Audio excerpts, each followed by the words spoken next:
S Music.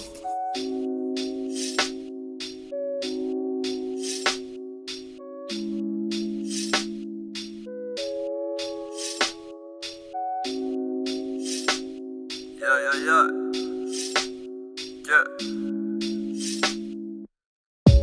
Naefa may anaty lelanavo, nataraiky anaty lavaka. Équilibre sy fambolisako, tsy mba miofy zany io fahafiravaka. Efa voasoratra tanampy andohany, hoe zaho no adamany. Efa fatany fa mafaty fa omeko anazy le voararandramany. Misy fery mampitony eto sy niany, misy hery mampitono ny tomanko.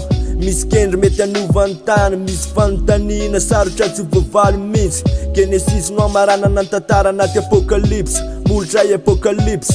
Etaeta, se tsy afakaratsy any de no zany.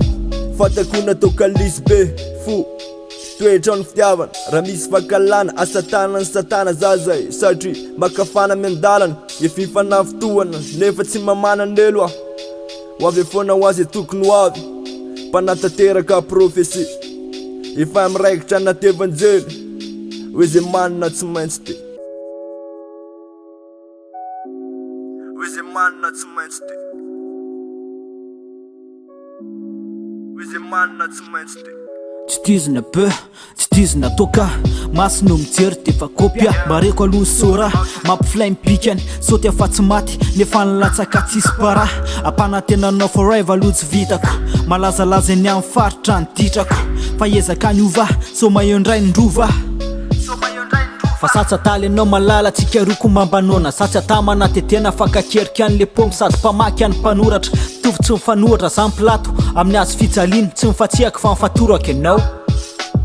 Yes you know, eteur sista waky watsu fatataza. Tsy karakara ila tsara izy aiza montso lasany vaza. Fuck yeah. Misy ny ananako tsy anananao, ny anananao kosa tsy ananako. Makaga lalaka any lalanao, na malasa ratsa zany anarako. Ferahantsika afa kely, de folo za enao ny anjely. Za le ratsy anao le tsara, manora anala sambotely. Happy S Music.